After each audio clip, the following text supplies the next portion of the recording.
This will it pick? Will it pick? Will it pick here? We need the table. We need the table. Then we can. The one person is down.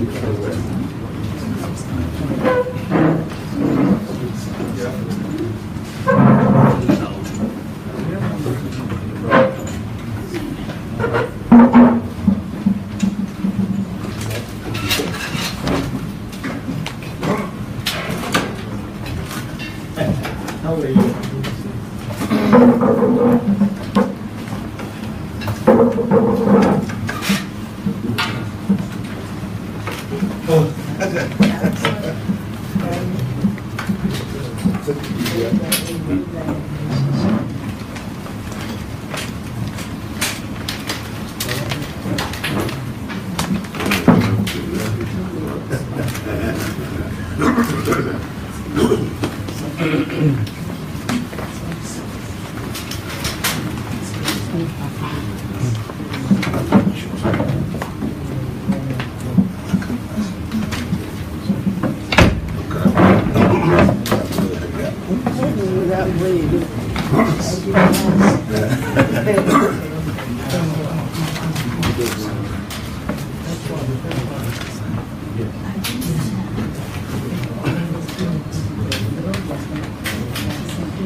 Your Excellency, we want to thank you immensely for this honor this morning. Well, you know, I'm speaking to my president. Can pick your voice. Thank you very much. I appreciate the honor. Your Excellency, we've come this morning as a delegation from your great party, the People's Democratic Party. We bring very, very warm greetings from Senator Ahmed Makafi, the chairman of the National Caretaker Committee, Senator Ben Obi.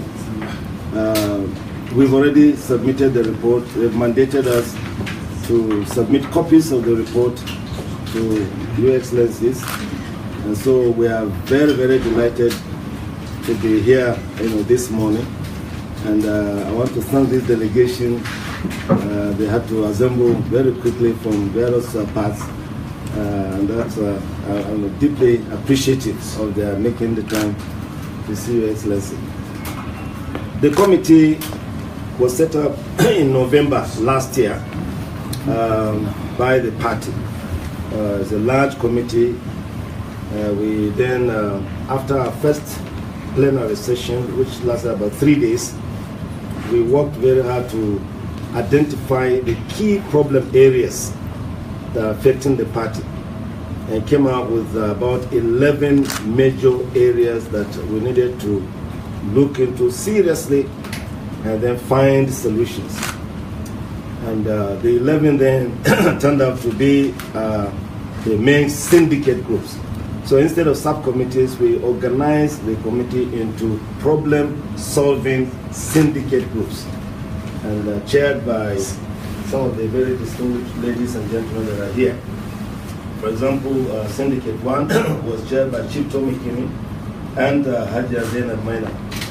Chief Tommy Kimi is he wanted to be here this morning. He asked me to convey his very, very profound apologies. And then we had Syndicate 2, looking at issues of how to organize congresses excellently. Syndicate 1 was looking at how do we revive and re-energize the party nationwide. And then, of course, Syndicate 3, looking at essentially the issues of party supremacy, party discipline, and the best practices worldwide in terms of internal democracy within each party. And then Syndicate 5, or Syndicate 3 was led by Senator Ibrahim Ida.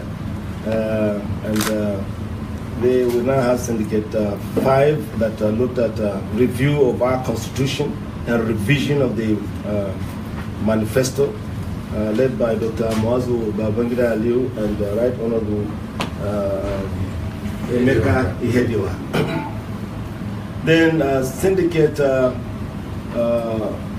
5 and that was 4, Syndicate 5, looking at legal matters, a lot of the legal intricacies and difficulties. Then, of course, we had the Syndicate 6, looking at the ways in which we now, on a sustainable basis, be able to raise finances for the party. And they came out with some very innovative, ideas about party funding. And then Syndicate 7, we thought under an APC-controlled INEC, because this INEC to us is not really independent anymore. It's not like your INEC. Your INEC was very independent. Your INEC was very fair. Your INEC was allowed to do its work. And I must say, we take this opportunity to pay tribute to you for laying the foundations of free, fair, and credible elections anywhere in the world. I think we should just appreciate the support of that. Yeah. Very, very, very important. And even when it came to a point where it affected you, you now said, we obey the will of the people. And that is giving the party a tremendous image worldwide. So that's Syndicate 7. We tasked them, how do you win elections under this kind of regime? So they came up with ideas of how to win elections convincingly, even under a situation like this. A team of very brilliant professors and experts on how to win elections in a free, fair, and credible system that we visit. Then Syndicate 8, we charged Syndicate 8 with looking at how we can encourage all other parties who believe, those lovers of democracy from other parts of the world, including like Nigeria and other parts. And then, of course, we were finished with the final Syndicate media. So we organized ourselves in such a way that the work of the committee was assigned in various areas. So the report we are bringing today is full of very specific, very well thought out, and very effective strategies of ensuring that the party is not only revived, energized, but effectively, as it were, moving to mobilize towards winning elections by the grace of God in 2019. We don't want to take your precious time in going through the various chapters, but I think it's important for us to emphasize that with the issue of how to revive this party, the committee thought very, very wisely that we must do our best to reach out to all leaders and elders and others within the party that in one way or another may not have been happy with things done in the party. We reconnect with them and ensure that everybody is on board. Then the youth and the women, they're considered to be the very, very powerful groups within the party, and that we haven't really, as it were, organized them effectively in the past. So the suggestion is that we may actually bring back more or less like a youth wing and a women wing, so as to be vibrant, organized, and they are the ones, the main drivers, of the party. Because the youth and the women, you neglect them, then you have a serious problem in any election. And we also want to highlight, in terms of the issue of internal democracy. Everybody agreed that one of the key problems that we faced in the past was really lack of genuine internal democracy within the party, how we elect candidates for elections. And the committee, the syndicate came out with brilliant ideas of how we should do this, and I think it was very popular that we actually returned to the days that we started with of direct primaries. In such a way that every member of the party who was a registered member of the party would have the right and the power to come out during primaries to say, look, I prefer Mr. X to Mr. Y. And a number of other set of very, very important things were brought out in the issue of internal democracy. The other area that is worth highlighting is our reaching out to friendly parties because of inter-party affairs. We felt it's very, very important to really, as it were, build up on the emerging two-party system in Nigeria. Since the PDP is already on the ground and the APC has emerged, we thought we should reach out to all the other parties that are friendly with the PDP, like the People's Redemption Party, Social Democratic Party, APGA, Accord Party, Labour Party, Alliance for Democracy, about 7 of them. And when we actually had our meeting after submitting our report the other day, and 2 or 3 more willing to really come to us, National Conscience Party and a few others. So we are meeting with them step by step, and after our first meeting with the groups that we are talking with, we set up a subcommittee under the chairmanship of Senator Ibrahim Ida, who is to harmonize the key positions in terms of the core values, the principles, the key programs, and the basis of our really working together. And so far, it's been taken very seriously by the other parties. So, Mr. President, we have the honor this morning to present a report to you, which has been very well articulated, and we thought we should take this opportunity to present a copy to you. We know you will study it because you are a great party person, a person who loves our party, very disciplined. We know that you have some ideas, because this will now go through the various organs in the party for approval. So I have the honor, sir, to present it. Thank you, Chairman. Chairman, thank you. One of our great leader, Professor Jerry Ghana, is chairing the committee. I know he will chair very well. Thank you very much, sir. Thank you, Your Excellency. I'll put that in my CV. Thank you. My colleagues in the Green Party, you are all welcome. First, let me commend the great job this committee have done. And also most sincerely commend the leadership of Senator McAfee and his team and their vision to set up this committee. Because that's the only way you can strengthen institutions. That's the only way you can strengthen political parties. And I'm one person who believes that for a nation to grow, the institutions must be very strong, just like you mentioned about the INEC. There is no way a nation will grow with weak institutions. Because everything about politics is about the people, not about the individuals. And as long as we're interested in the people, we're interested in the growth of society, we're interested in the development of the nation. The only thing that will make it possible is that the institutions will be strong. You can see as powerful as America, look at Donald Trump. And the court just said, no, you can't do this. And of course, he has to sort that one out before you move further. That's the strength of institutions. That's the only way society could be controlled and individuals could be regulated so that we don't go overboard. I listened to the presentation. That day I was in my office and I just suspended everything and I watched the presentation, and it was quite good. So even as we were summarizing, already I listened to you that the more detailed presentation, and I comment the activities. That is the way to grow. Because I remember, especially when you talk about direct and indirect primaries.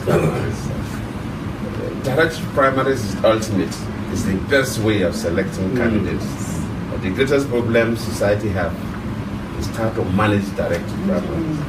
Because it means that if for example, you want to elect a governor or a president, you cannot bring everybody to one place. That means that voting will take place at either at the ward level, or local government level, or the unit level, or whatever. And party like PDP, that there's no polling unit that you don't have at few PDP members across. Nationwide, PDP is still the biggest party. Oh yes, the strongest party. 2019 general election, yes, we lost the presidency, but that does not diminish PDP. And of course, every other party you also know that PDP is still the party, and I think losing the presidency is something temporary. We should be able to get that position back as long as we put our house in. I'm happy that the people are working towards that. I also read the report. I remember when I was the vice president, there was a time I was looking for a copy of that, my submission to, I think whether the BOT or the caucus. I think Dabawa was my advisor on politics. I gave him this and then he worked it out and we presented it. You know, I said that the best way to stop imposition is to make sure that people don't control the delegates. If you go by delegate election, it is easier to manage. I do select delegates that at least 70% of the delegates will not be under the control of anybody. And I said that the presidential primaries are better because the elected delegates are just about 25% or a little less. Because for presidential primaries, you have one elected delegate by local government. So it's 777 elected delegates. The other ones are statutory delegates that you cannot change their mind. And I was saying that if we cannot go direct primaries, then let us make sure that we increase the number of statutory delegates. People who have held offices in the parties at different levels, even if it's the level of a councillor. Now we have delegates who elect. Maybe with this report will change, but one odd thing is that our councillors are not even delegates. This is quite odd. But we'll go to the ward and elect delegates. The councillor that have won the election is not the delegate. That people have held offices in the party before, who have been governors, deputy governors, senators, House of Reps, House of Assembly, and so on and so forth. So the party can come up with a criteria where some level of offices, party chairman, state auditors, and both the party offices and the offices that control the government. If people have held some of these offices, or this group of group they are still in the party, they could be automatic delegates. So that people that are known by everybody. Nobody will go and manipulate a list. If I've been a speaker of a state before I'm a speaker, there's no way anybody can go and remove my name.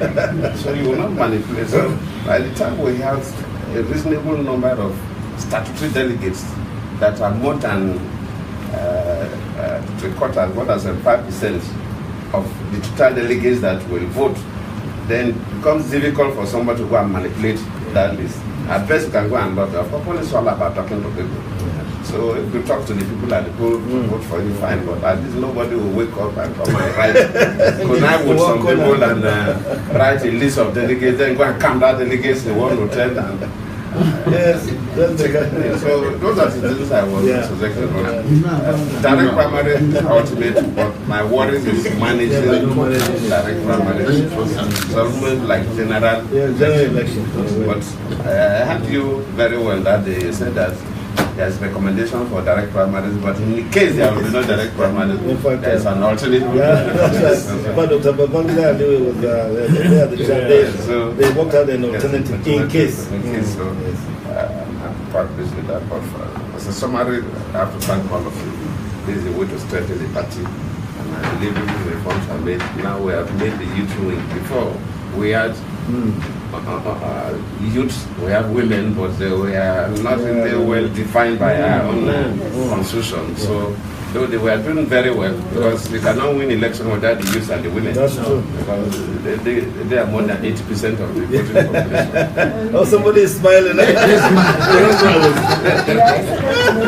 want to leave, but I've told them during our regime, we gave prominence to women. Yeah, we tried. I have that to a big book. Jonathan loves women. I have it. So I'm most grateful for this visit, and I will also look at it. And if there are certain observations that I have, I will put it in writing and send it to you. But I listen to you and I'm quite pleased. I'm not sure I'll have any observation to make. So thank you for this visit. It's a clear sign that the PDP will do better 2019. Oh. commend the relationship we are establishing with other political parties, and that is the way to go. Because politics are like human relations. So if some group of parties and PDP think alike, we should be able to have some conversations. So that there are certain areas where we have common interests. Where we have common interests, we should be able to collectively protect that common interest. And where we have differences, so manage the differences in a way that will not create acrimony. So, Prof, thank you and members of this great committee. Thank you very much. Convey my appreciation to our chairman. Thank you all. The chairman of Nasarawa is representing all the state chairmen. Mr. Francis Orogu. He came in from Nasarawa this morning. You're welcome. We have somewhere to manage them. Yeah, well, okay. Thank you very much. Your Excellency, there's people say when you climb an Iroko tree, you now fetch all the fire you before you have to fetch. Now that we're here, we will not just present this report. I think all my delegation would like to join you in a group photography. We have your permission. Yes, we will. All right. Yes, I will. Oh, you have some? Okay. Because we're like, Gentlemen of the press, this is a presentation, so it's not a press conference. No question and answers. No question and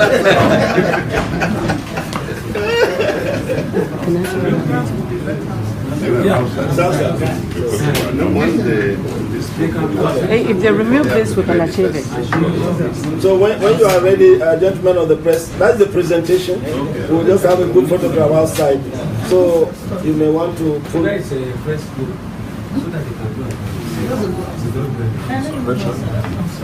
go outside and set on the photograph.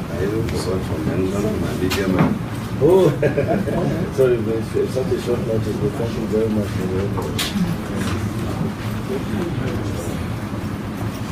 give the other.